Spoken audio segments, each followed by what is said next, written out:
Yeah.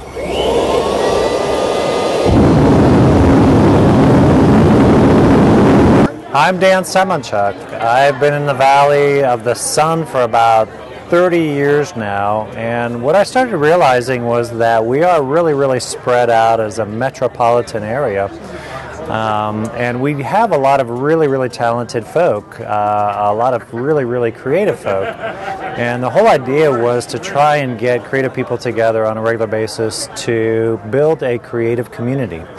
And so Creative Connect was a brainchild that I had about 8 years ago, and the whole idea is just to get together at least once a month to socialize, to come together, spend time together, get to know one another, and then just see where those connections, where those relationships will go. Sometimes we'll do things like have a bronze sculptor do a bronze pour, or we might have a belly dancer show up. So it's just the whole idea of finding interesting venues, maybe sometimes including some performance art, but when all is said and done, just getting folk together to spend time with one another and seeing where those relationships, where those connections will go. My name's Tony Blei. I was a photojournalist and worked in the newspaper industry for a couple of decades. And before I left, my friend Scott Trimble came to me and he said, "Hey, have you been to Creative Connect?" And I said, "Well, what's that?" He said, "Well, it's a place where, photographers and graphic designers and other artists and art directors get together and they hang out and they get to know each other, and it's a lot of fun." I said, "Well, why would I want to go to that?" And he says, "Well, you know all the people that are involved with photojournalism. You need to meet people who are involved in the creative community." And it's about close to 2,000 degrees right now, and we get slag, or that junk that he's skimming off the top, because we use some scrap from other castings, and that just all floats to the top. So he's cleaning the metal right now, any impurities on the top that we don't on the castings, that we don't want in the castings, he's skimming off and then just kind of clicks into the side, and then he... But please notice Christian's sweet red pants. Yeah.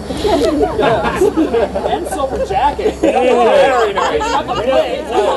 Silver jacket. We still love the sweet red pants. 1950. 1950.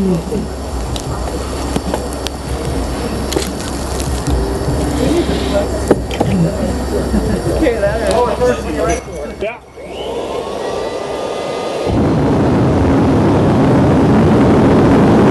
And so I allowed Scott to drag me to one of those very first meetings that I went to back in July, or maybe it might have been in June. And I felt kind of out of place because, well, I came from a newspaper background, and I thought it was a networking event. I didn't even have a business card. And I met some great people, and before it was all over, I mean, it warmed up a little bit, but I swore I should continue going to these each and every month that there was a Creative Connect, and I think I've only missed I've only missed 3 Creative Connects, maybe 4. I think I've missed 4 Creative Connects in 5 years. One was because my wife had gotten a new job, pretty important, and we needed to celebrate that. The other times were because, well, my parents had passed away, and, well, I kind of needed to be there. So anyway, it's Creative Connect is a great opportunity to meet people. It's a great opportunity to connect with people, and it leads to other opportunities.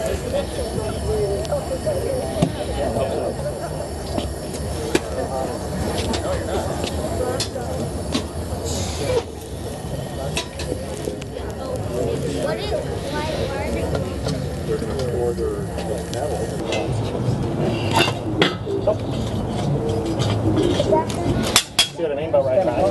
What? Yeah, wait.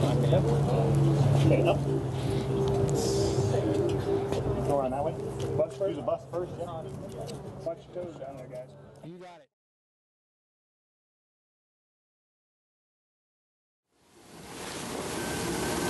After we had been doing Creative Connect for a while, Joey Parks, who also goes to Creative Connect, came to me, and he said, "Hey, I'm putting together a creative roundtable, and I'm wondering if you'd be interested in being a part of it."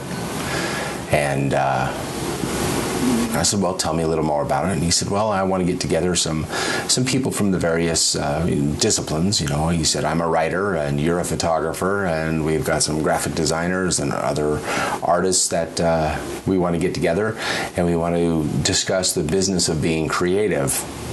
We'll meet once a month, and we'll talk about what's working, what's not working. We'll have some special guests drop by, and it'll be a closed group, and that way it's we can build relationship and and be safe, and that way you can not worry about somebody going outside the group and saying, 'Oh, do you know what he's doing?'" Anyway, we've gone for about about 4 years. We've had some people come in, some people go out.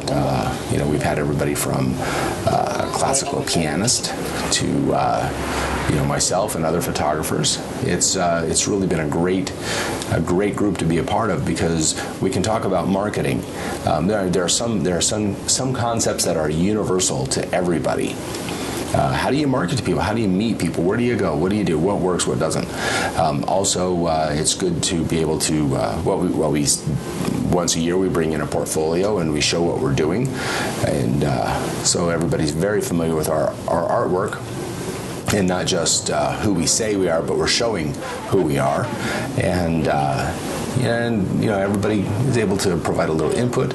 If you need a little help, if you need a group of people to brainstorm with, we're there for each other.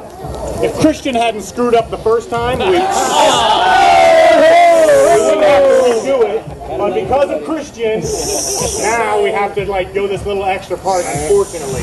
When you're working in the newspaper industry, you don't have to deal with marketing. You don't have to worry about, figuring out how to attract people to you. All you have to do is show up every day, grab your stack of assignments, and go, or however it works for wherever you're on staff. But when you're out and being a solo entrepreneur, a solo artist, well, it's kind of important to have an alliance with people and figure out who you should be talking to, what works. Creative Connect is really just a wonderful organization to be a part of, and if you're in a city that doesn't have a Creative Connect, you should probably create one. I know that Dan is really working hard on building what we have here, but I don't think it really takes a lot to get a group of people together, a multidisciplinary group of people, to just have a little round table to say, "Hey, this is who I am and what I'm doing," and listen to people and their ways of being successfully creative in business. And you get to build some friendships along the way. And I love Creative Connect. It's my religion. Yeah.